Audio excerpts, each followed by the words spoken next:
So the Torah portion today is called Balak, and I just want to make this note. Remember back, if you've been here this long, we used to meet at another church here in town every other week. And then as things progressed, we got to the place that we felt, well, okay, we're just going to officially become a congregation. And we became a congregation called Jacob's Tent. And we moved into 151 Inman Street downtown. And everybody fit in that one little room. You remember that? Who was there? Okay. This was the Torah portion for that first meeting that we had officially as Jacob's Tent in that building downtown. And it was, as far as I was concerned, it was very fitting because in this Torah portion, of course, is Balaam's blessing, prophecy over Jacob. How lovely are your tents, O Jacob, your dwelling places, O Israel. So I took that as just the Father's subtle little way of saying that he has conceived this, he's breathed on it, he's blessed it, and that he's got everything in hand. So 3 years later, here we are in kind of a transition, and I wouldn't say a holding pattern, but this is where we're camped right now. And so 3 years later, we come back to this Torah portion. And so I have to believe that there's something that he wants to teach us again through this. So in Numbers chapter 22, beginning in verse 2, the portion begins saying, Now Balak, which is the name of the Torah portion, Now Balak the son of Zippor saw all that Israel had done to the Amorites. And Moab was exceedingly afraid of the people because they were many, speaking of the children of Israel. Anytime the enemies of Israel perceive Israel as being too many, or more than they, or mightier than they begin to hatch a plot and a scheme to try to do something about that. Anyway, they were exceedingly afraid of the people because they were many, and Moab was sick with dread because of the children of Israel. So Moab said to the elders of Midian, Now this company will lick up everything around us as an ox licks up the grass of the field. And Balak, the son of Zippor, was king of the Moabites at that time. Then he sent messengers to Balaam, the son of Beor at Pethor, which is near the river, which most people believe to be the Euphrates, which is near the river in the land of the sons of his people, to call him, saying, Look, a people has come from Egypt. See, they cover the face of the earth and are settling next to me. Therefore, please come at once. Curse this people for me, for they are too mighty for me. Perhaps I shall be able to defeat them and drive them out of the land, for I know that he whom you bless is blessed, and he whom you curse is cursed. And so we see in this portion, among many things, that the very existence of God's people incites their enemies to anger and beyond. Just because God's people exist, and we will presume are doing his will, that angers their enemies. And so you have people like Balak who hate them and want them cursed, and even worse than that, they want them dead. They see Israel as being more and mightier than he, and again, like Pharaoh perceived that the Hebrews were more and mightier than his people. They begin to devise plans as to how they can diminish Israel, if not to destroy them outright. And so those who dread Israel long for a dead Israel. And it's not any different today. It will be that way until Messiah comes and puts down all of his enemies and makes them his footstool. And so these people who dread Israel, who want a dead Israel, start looking for accomplices to join with them in this, in their schemes. And in this case, the accomplice is a man by the name of Balaam.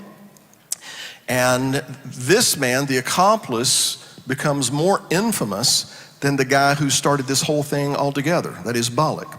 Because in Jude chapter 1, Balaam is connected to Korah. We've been talking about him lately. And it's connected to Cain. And I want to make this observation. Balaam, Korah, and Cain. All three of them did things against God's people, knowing better. These people were not ignorant to the God of Abraham, Isaac, and Jacob. Cain, you know what's right. Why don't you do the right thing and won't I receive your blessing as well? But instead, he decided to go out and murder his brother. Korah, he had the same ancestor as Moses. He knew better. And Balaam is not ignorant to the God of Israel either. In fact, in this Torah portion, he refers to him as the Lord my God. God talks to Balaam. So all three of these men in Jude, they know better. So we're not talking about some heathen who's ignorant of God's ways, ignorant of the God of Israel. These are all people who know him, or know of him at the very least, and who knew better than to do the things that they did. In Balaam's case, his motivation was love of money and notoriety. And so he designed a scheme to place God's people in a temptation. He set a snare for them. Yeshua referred to it as a stumbling block. Let me read in Revelation chapter 2. Speaking to Pergamos, Yeshua said, I have a few things against you, because you have there those who hold to the doctrine of Balaam, who taught Balak to put a stumbling block before the children of Israel, to eat things sacrificed to idols and to commit sexual immorality. So let's put this in context. He's not talking to the world, he's talking to a congregation. He's talking to a group of people who call him king, who have assembled together to worship him, to hear his word, to follow his word. And yet Yeshua says that you've got there among you people who will follow the doctrine of Balaam. They put stumbling blocks before God's people to the end that they turn their face away from the one true God to other gods, these idols, and then that leads them into, in this case, sexual immorality. So then, we can conclude that causing another to stumble and that leads them into sin is not only wrong, but it incites the Creator to anger and possibly retribution. Balaam caused Israel to stumble, to turn their face away from God, to enter into a communal meal with these very pretty ladies from Midian and Moab, to bow down to the Baal of Peor. That's kind of dealt with in the next Torah portion, but that's what he did. That's what these people in Pergamos did to some extent. So my point, I guess, would be here that sometimes the greater sin is putting a stumbling block before someone and causing them to fall. And Paul had something to say about this. I think it's relative to our walk today. In Romans chapter 14, verse 13. Therefore, let us not judge one another anymore, but rather resolve this, not to put a stumbling block or a cause to fall in our brother's way.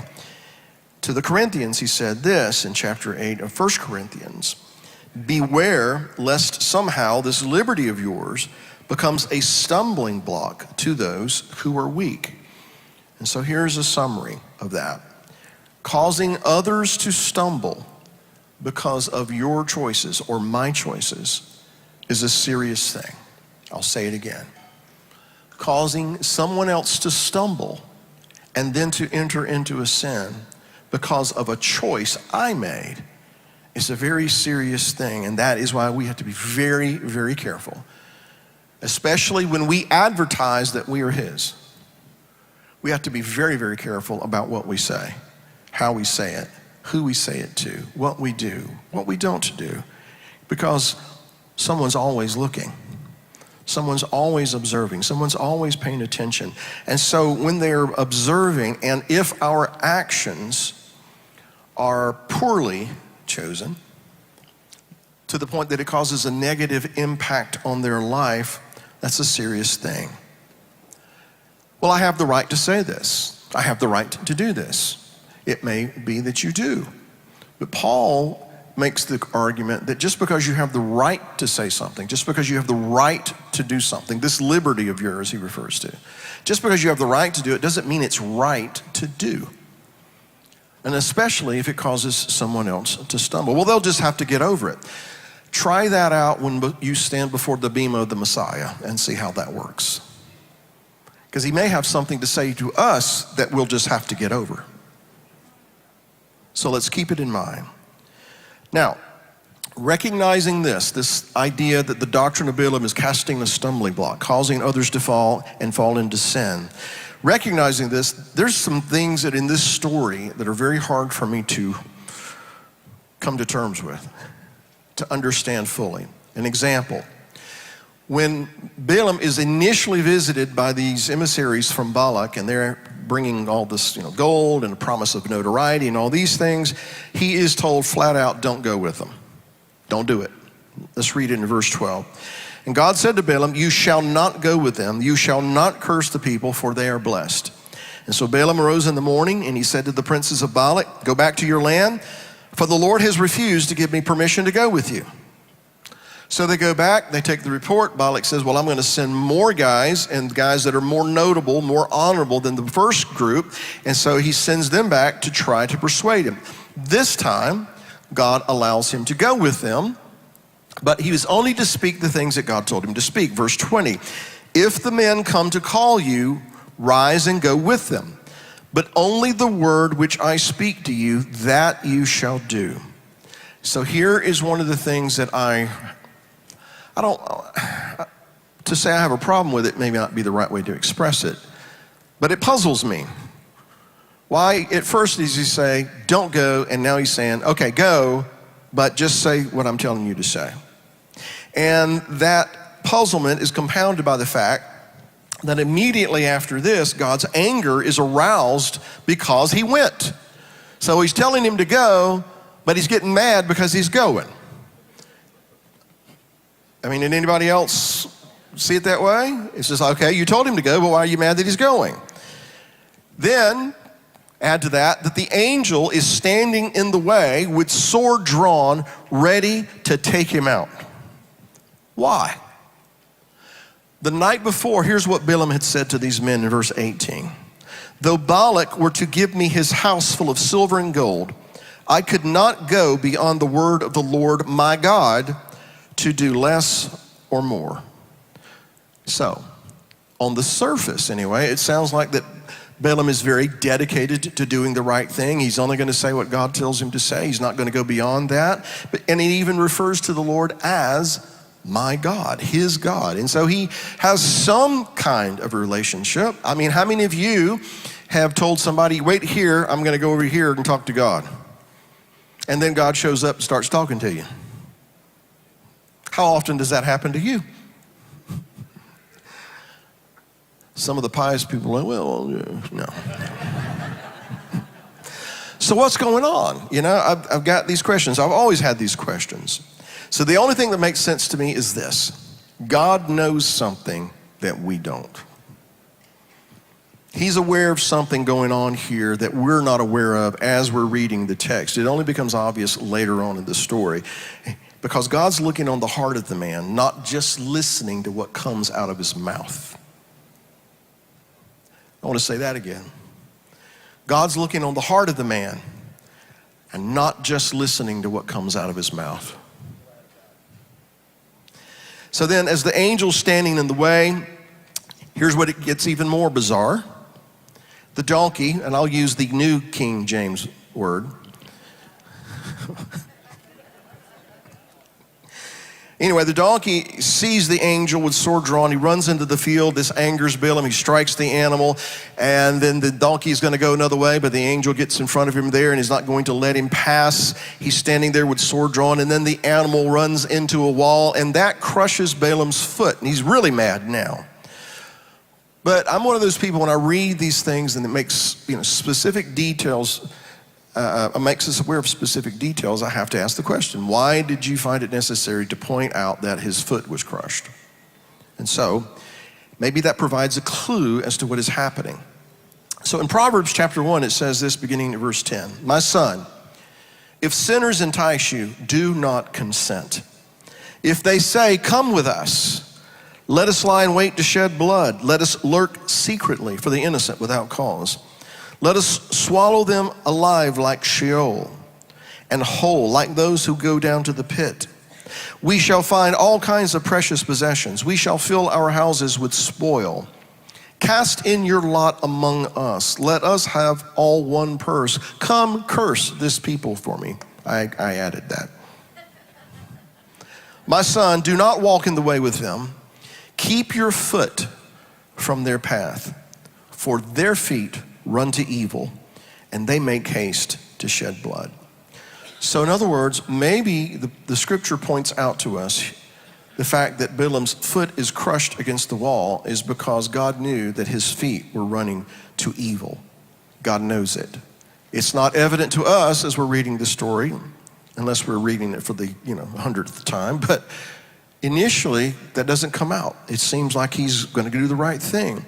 So that's, I think, why he placed the angel in the path to oppose him. Notice this as well. Here's a man that has already, twice in this story, has told people, you wait here, I'm going to go talk to God and see what he has to say. God talks to him and he comes back and tells him what God says. But right here, in this particular case, the seer does not see. The animal does. The beast of burden does. And so that to me seems to refute the idea that Balaam is as close to God as maybe it seemed his words led us to believe. And it also undermines his authority to speak as a spokesman in the way maybe that it's first presented to us. There's no doubt that he had a gift. There's no doubt about that. There's no doubt that he heard from God. But at some point, even if he had previously been regarded as a prophet, at some point he has devolved into nothing more than a sorcerer and a soothsayer. That's what's become of him. When Yeshua talks about Pergamos and the things, the people that were among them that have followed the doctrine of Balaam, and he defines what that is, I want you to notice what he does not say. He does not rebuke Balaam for using his gift. He rebukes Balaam for how he used his gift. He doesn't chastise him for having a gift. I guess that's the better way to put it. But he chastises, or he defames the notion of using a God-given gift for these other purposes. You go back and read about Saul, son of Kish, the first king of Israel. When he was anointed to be king, it said that just after Samuel anointed him, then he went out and he began to prophesy. He began to prophesy. But later on, after David enters the story and Saul's jealousy is aroused and, his pride is found in his heart, etc., that the Spirit of God was removed from Saul and an evil spirit came in its place. But after the evil spirit came upon Saul, nevertheless, he continued to prophesy.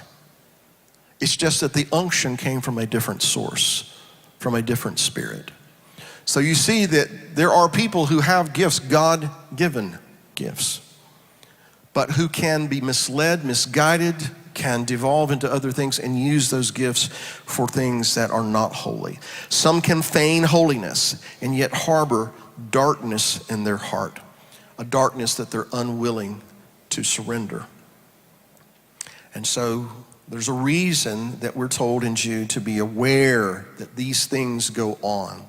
There are those who have always and will continue to speak in God's name, even as they plot to satisfy their own lusts. I want you to also consider this, that angel with sword drawn, he makes it clear if the animal hadn't responded in the way it did, and who opens the animal's eyes to see this? I have to believe it's him. The angel said, I would have slain you and I would have saved the donkey. Here's my point. That angel could have been an angel of mercy if Balaam had listened to the warning, if he had really heeded the warning that was given him. Because he's attempting to restrain Balaam from rushing to evil, to go do something that he knows he's not supposed to do. There's no doubt in my mind that even though he's professed with his mouth, he's only going to say what God told him to say, he's still trying to figure out a way. How can I get my hands on that money? How can I get that glory and that notoriety that's being promised to me? In other words, I'm going to follow the letter of the law, but his heart's not in it. So the angel is put there, I believe, at least in part, to restrain Balaam from committing this sin and then consequently perishing. He was trying to save Balaam from destruction. And he even goes so far to make the point, he goes so far as to cause a donkey to speak. I'm tempted here to get political, but I will not. I will restrain myself.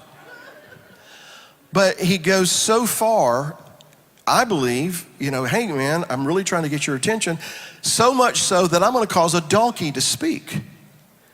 I mean, you would think that a donkey speaking would cause somebody to stop. Hey, what's going on here? You would think that that would cause somebody to come to his senses. And the donkey's carrying on a conversation with him. In all the years that I've served you, how many times have I run into a field or run into a wall causing you to crush your foot that you would beat me like this? And without missing a beat, Balaam says, well, you know this. If I had a sword, I'd kill you. As if he has conversations with donkeys every day.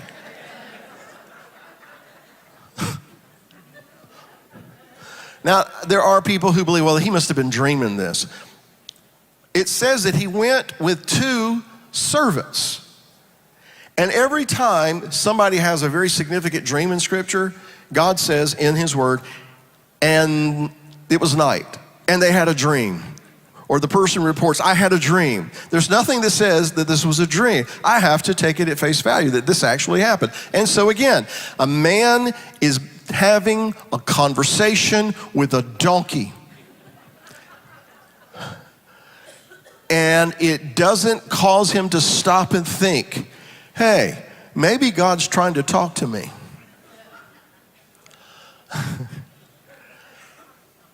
Sometimes we have conversations with people and we think no more of that conversation than if we were talking to a donkey. And it might be that God is talking to us. There are unique things that can happen in our lives that should cause us to stop and to pause and to just think, what's going on here? This is a very unique situation. But again, God knows the heart of this man as he knows our heart. God has a way of exposing what's in our heart. And so I want to use this to make this point. Sometimes God sets obstacles in our path that and especially if you grew up Pentecostal, if there's an obstacle, then it must be Satan. It's got to be the devil. I rebuke you, Satan, and that was in the Pentecostal church. But sometimes it's not the adversary at all. Sometimes it's the Father putting obstacles in our path to cause us to stop and to consider that we're on a wrong path. And he does that, why? Not because he's seeking our destruction, but he's seeking our restoration. So sometimes he will set obstacles in our path to see how are we going to respond to that. And he uses various ways to alert us to really what's in our heart and to alert us that we're sometimes on the wrong path and that path is heading to destruction, and we sometimes seem intent on rushing toward that. I will use myself as the example. There are several times in my life, I'm ashamed to say, that I was intent on doing what I wanted to do. And I can tell you that there were times that God put obstacles in my path and I was trying to figure out how to get around them. How do I go over them? How do I skirt around them? I'm not happy to report that to you, but that's just the way it is. There are 3 honest people in this congregation. I hear you. No. He places obstacles in our path that are meant to oppose our agenda when our agenda is intent to running to destruction. He's doing these things to prevent disaster. And so our angel that's in our path may appear in a familiar guise. A spouse, a child, a friend, a coworker, a stranger. But we have to listen. And especially when we are in a place and we know that we're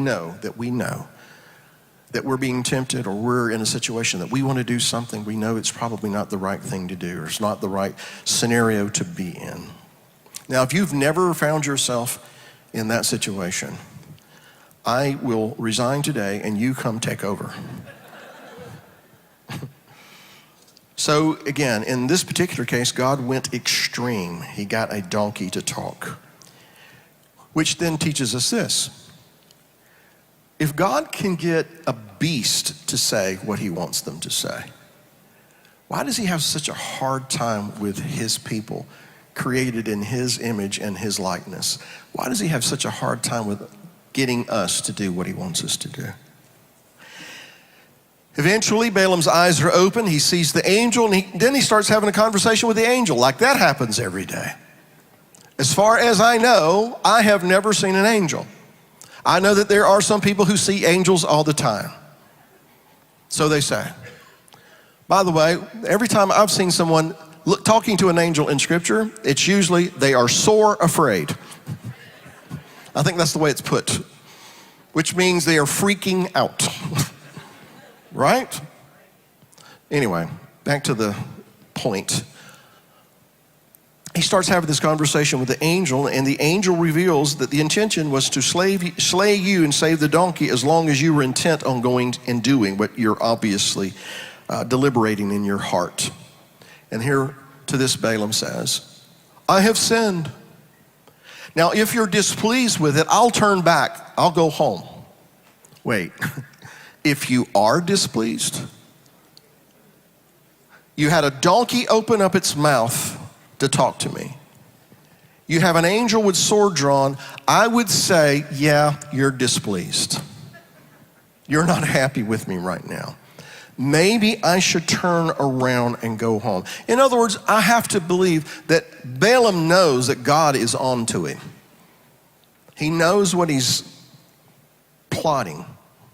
And so Balaam had a very harsh, and I would say scary reminder that he should only do what God tells him to do.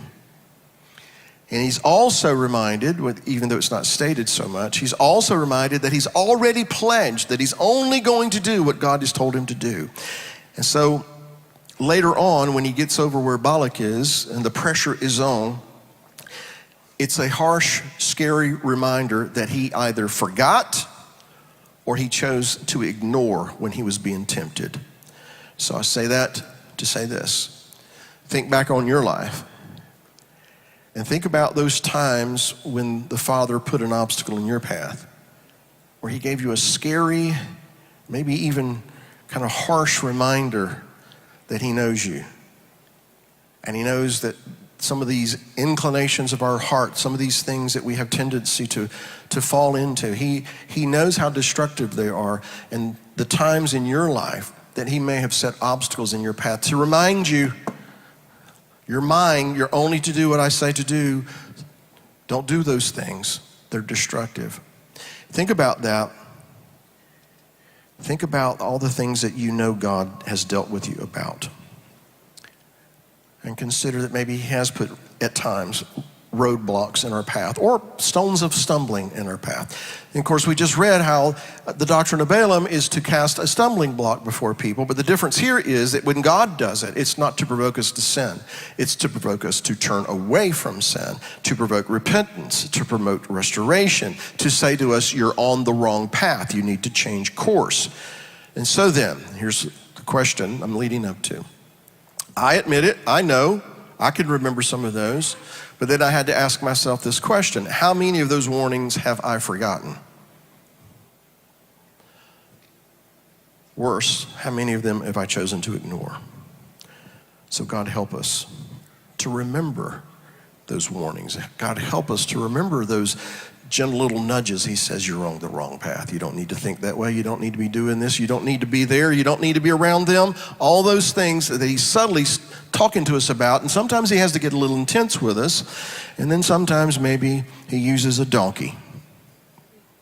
And then you can fill in the blank who the donkey is in your life. But in all seriousness, we need to consider these things. Now, after all of this, amazingly, blows my mind. The angel tells Balaam, go ahead, go.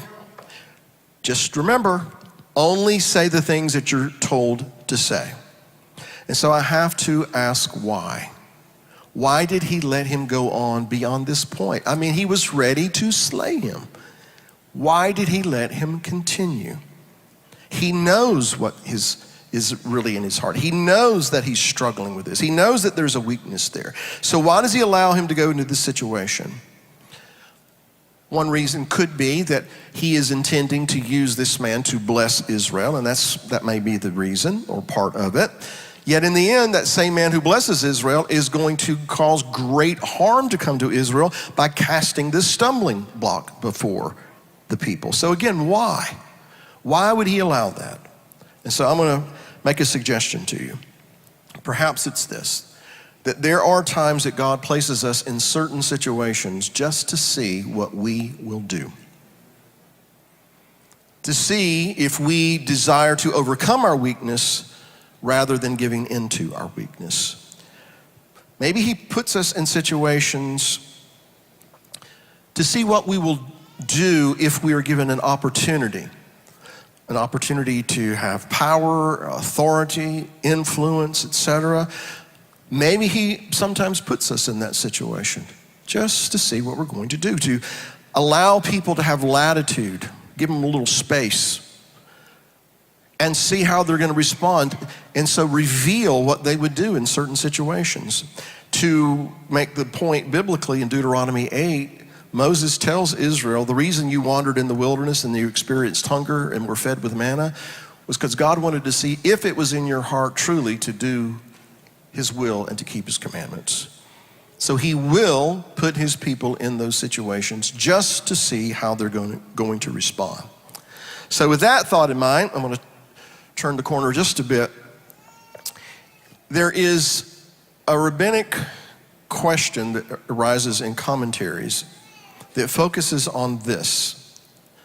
Why is it that God says of Noah that he was a perfect man in his generations and that he walked with God, compared to what he told Abraham in Genesis 17, which is, walk before me and be perfect? By the way, both of those words, perfect, is tamim.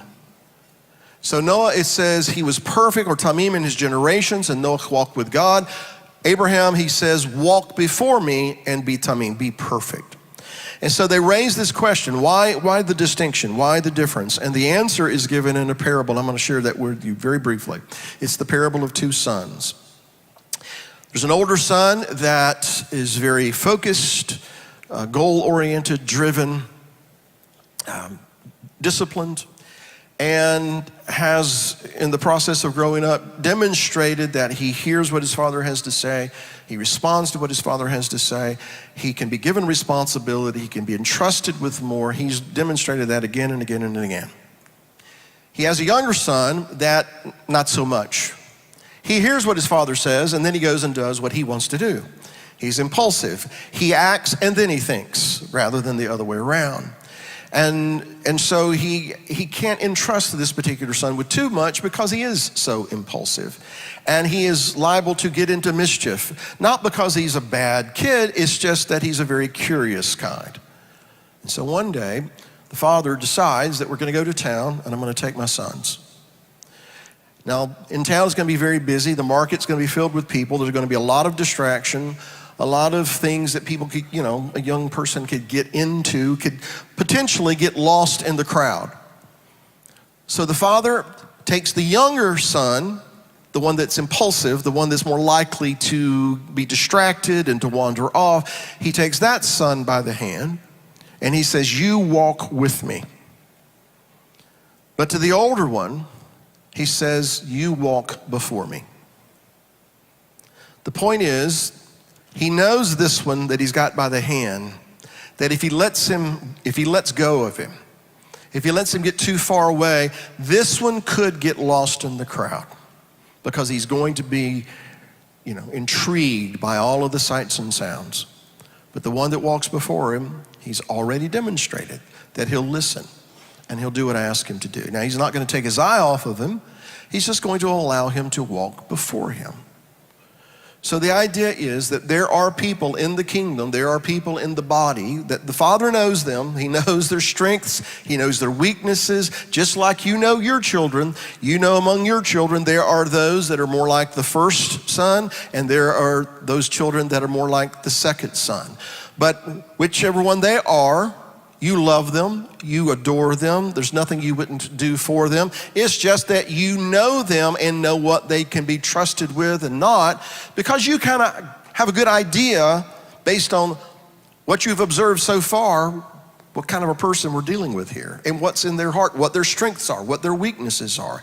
So the moral of the parable is that sometimes God gives others more opportunity to demonstrate because they have proven them to demonstrate what they can do because they've proven themselves in the past. And then there's the other who's held closer because of how they have not proven themselves in the past. So if you can grasp what I'm saying there, in this similar vein of thought, I want you to consider that God eventually gives everyone an opportunity to show what we intend to do, how we're going to respond in certain situations, whether good or evil. And it's not that he makes you do one or the other, but he places us in situations to see what we will do.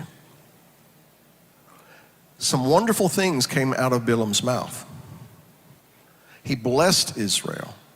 Now he was, right as rain when it came to, I'm going to only say what he says. He says, I got to bless, so I got to bless.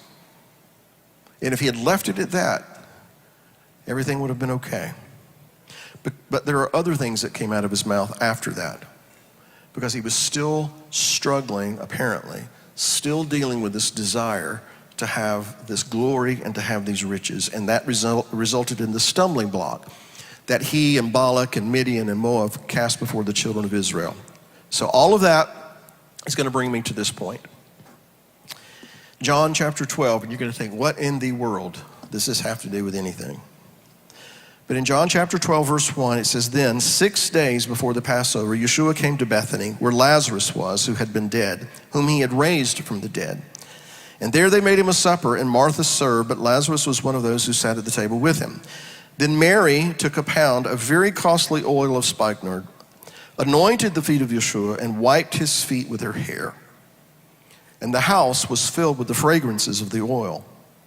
But one of the disciples, Judas Iscariot, Simon's son, who would betray him, said, Why was this fragrant oil not sold for 300 denarii and given to the poor?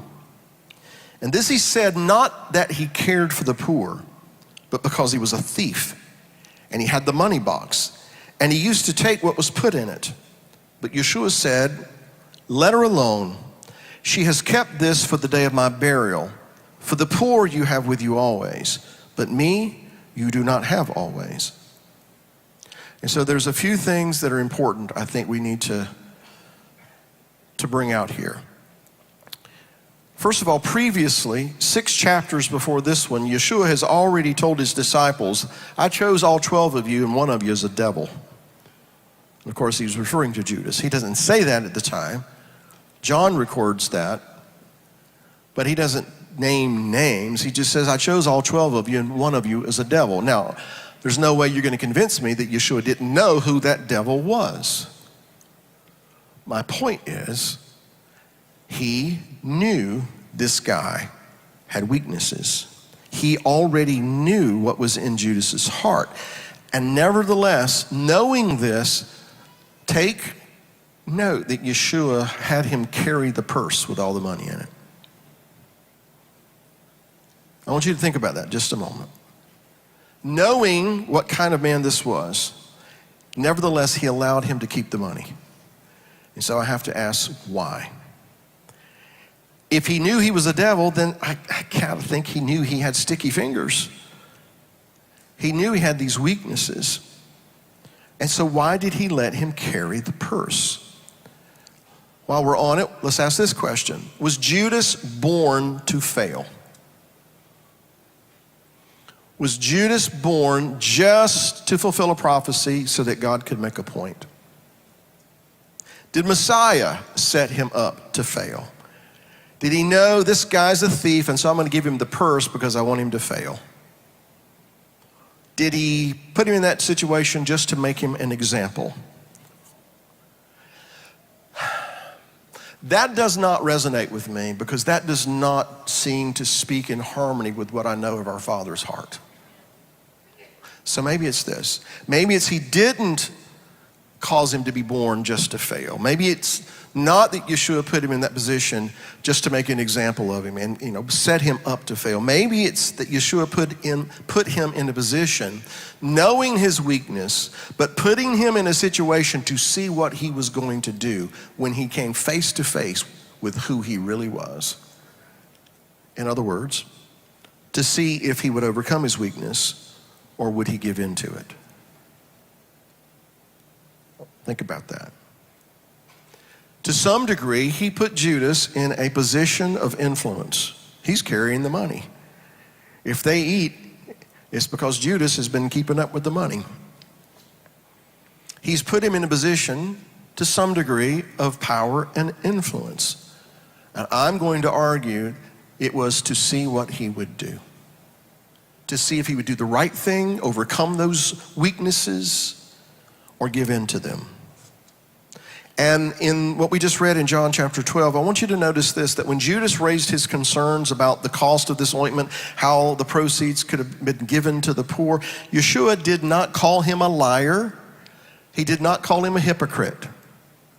Because John is making the point that, he didn't really care anything about the poor. He just had the money box and he would take what he wanted from it. He was a thief. Yeshua doesn't call him thief. He doesn't call him liar. He didn't focus on his inclination to steal. He didn't focus on that weakness. He called attention to his lack of heart for his master. The poor you're always going to have with you. You're not going to have me with you all the time. So why are you so worried about that? That's what he calls attention to. And so then, I do not believe that Judas was set up for failure. I believe he was put in a situation. The Messiah was going to let him see who he really was and then make a decision what he was going to do.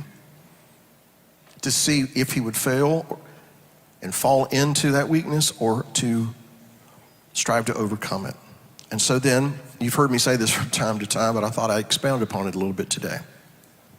Sometimes God lets Judas hold the purse. Sometimes God allows a Balaam to be in a position, as he was in that association with Balak, to see what he will do.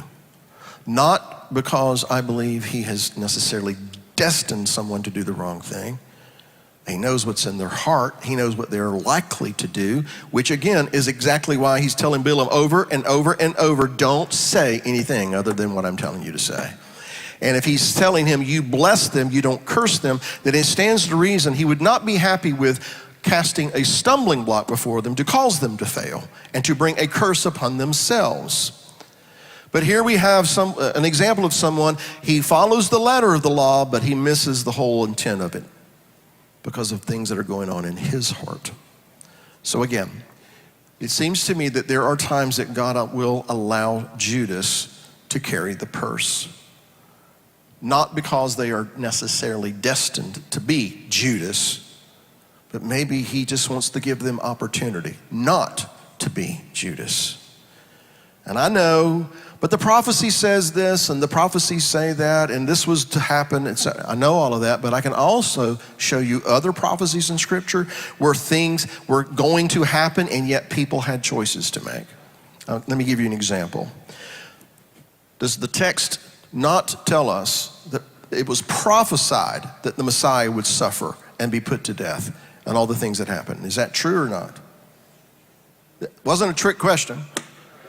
Yeah, it was prophesied. All these prophecies there. Matthew chapter 23, verse 37. Oh, Jerusalem, Jerusalem, the one who kills the prophets and stones those who are sent to her. How often I wanted to gather your children together as a hen gathers her chicks under her wings, but you were not willing. Let's look at that again. How often I wanted to gather your children together. What is he wanting to do? Gather them, not scatter them. Gather them as a hen gathers her chicks under her wings. Does he not say that's what he wanted to do? But who was unwilling? They were. They had a choice to make. They didn't do what he was calling them to do. They had an opportunity. They had a choice, but they were not willing. See, as a result, your house is left to you desolate. In other words, it seems to me, had they been willing, he would have gathered them, or else he would not say, I have longed to gather you. If that's true, because all those things about Messiah were prophesied, right? And yet he's saying, I want to gather you. So it seems to me, if that's true, if Judas had been willing to overcome his weaknesses and have a change of heart, what might have happened? How would that story have ended? Oh yeah, but you know what? God's smarter than we are. He can figure it out. I'm saying with every individual, you cannot convince me that he will not give every individual, even the most evil men that we can read about in history. I know that in some way, somehow, he's given them opportunity. Nebuchadnezzar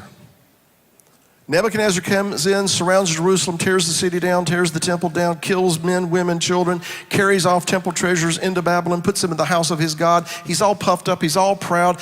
God turned him into a beast so that he eats grass for 7 years. And finally, what does Nebuchadnezzar do?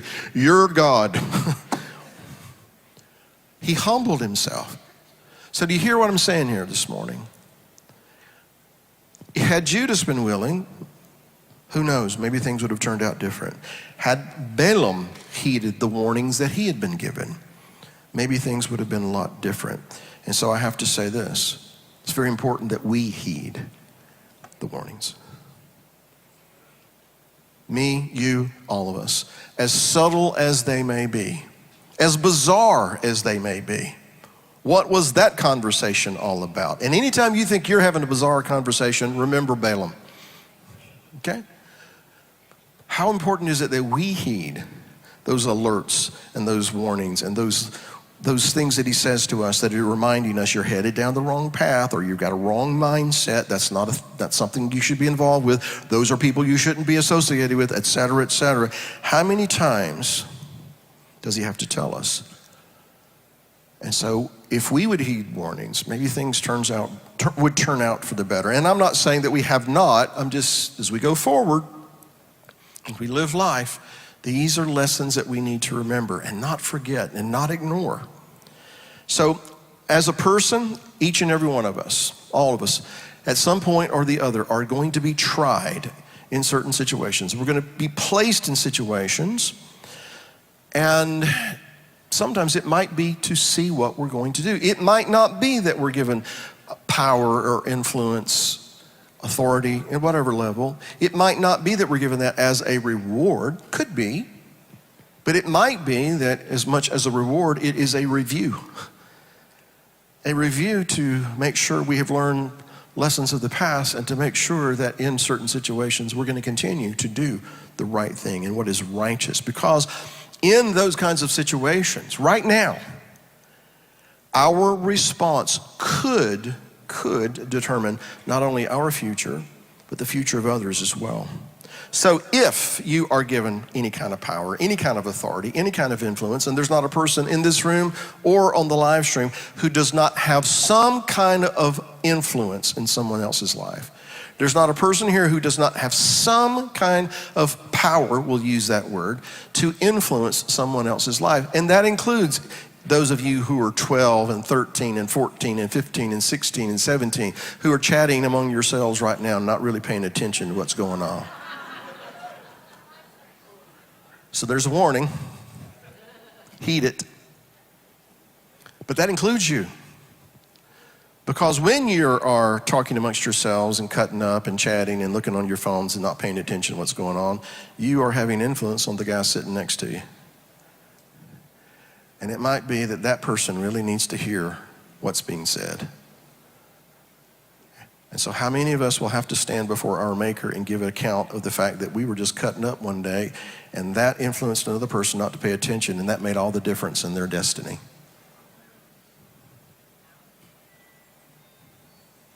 That goes for adults too. So if we are given any kind of authority, power, influence,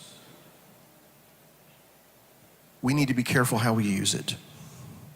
Using it to promote ourselves, using it to promote our agenda can be dangerous. Using it to gain fame and fortune is potentially deadly. By the way, Balaam ends up dead. If someone comes to you asking you a favor because you have power, authority, and influence, hey, seeing that you're in the position that you're in, I need a favor out of you. When that happens, and it will, I want you to remember something. Balaam. Because that's essentially what happened. I've got a favor to ask of you, and I know that whoever you bless is blessed and whoever you curse is cursed. So we need to apply this lesson to our lives as individuals, and I'm not exempt from it.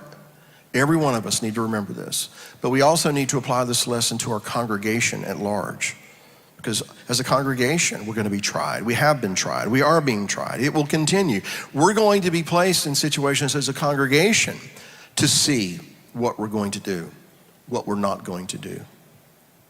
Are we going to continue to hear the call to holiness and to purge our lives of those things that are not pleasing to our Father, and to recognize those things that need to be just let go of so that we can focus more intently on Him and what He's calling us to do as a congregation? Are we going to answer that?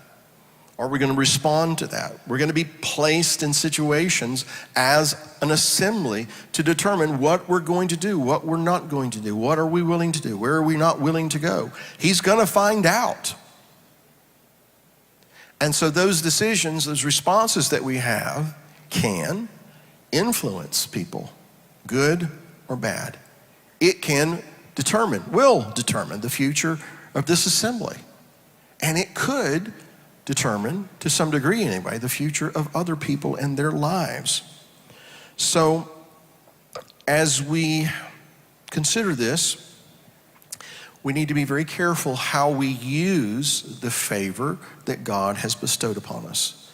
We need to be very careful how we use the gifts and those things that He has deposited in our congregation and not misuse them and not misappropriate them. Remember, Saul was anointed. He prophesied. He was anointed to be king. But because of pride, that was stripped from him. The Spirit of God was removed from him and another spirit came upon him. But he continued to prophesy. It was just with a different unction. So let's walk humbly before our God and listen to His voice when He's talking to us. So then, I'll close with this. May it always be that as a congregation, that we are the people, that we behave as the people that Balaam so favorably described as he looked upon the tents of Israel. In Numbers chapter 23, verse 21, he says of Jacob, he has not observed iniquity in Jacob, nor has he seen wickedness in Israel. The Lord his God is with him, and the shout of a king is among them. May it always be that the shout of our King is among us. May He see us as people who there's no guile, there is no wickedness that is pervasive in the tents of Jacob. Going down to verse 23, for there is no sorcery against Jacob, nor any divination against Israel. It now must be said of Jacob and of Israel, oh, what God has done. May it always be that those who seek to curse what God is doing have to reckon that they cannot curse what God has blessed. And none of their stuff is going to have any impact because there is the shout of a king among us. And that everybody's going to sit back and say, no man did this. No family did this. No specific ministry did this. This is something God Almighty did, and He alone gets glory and He gets honor for it. Amen? So in chapter 24, and this is, I will close with these verses, beginning in verse 5. How lovely are your tents, O Jacob, your dwellings, O Israel. Like valleys that stretch out, like gardens by the riverside, like aloes planted by the Lord, like cedars beside the waters. Verse 9, blessed is he who blesses you, and cursed is he who curses you. May it always be that that is how He sees this congregation here those out there. And may it also be that he raises and continues to raise up congregations and assemblies across this nation and every nation, that everyone has to sit back and say, look what God has done. Amen? Amen. Come on.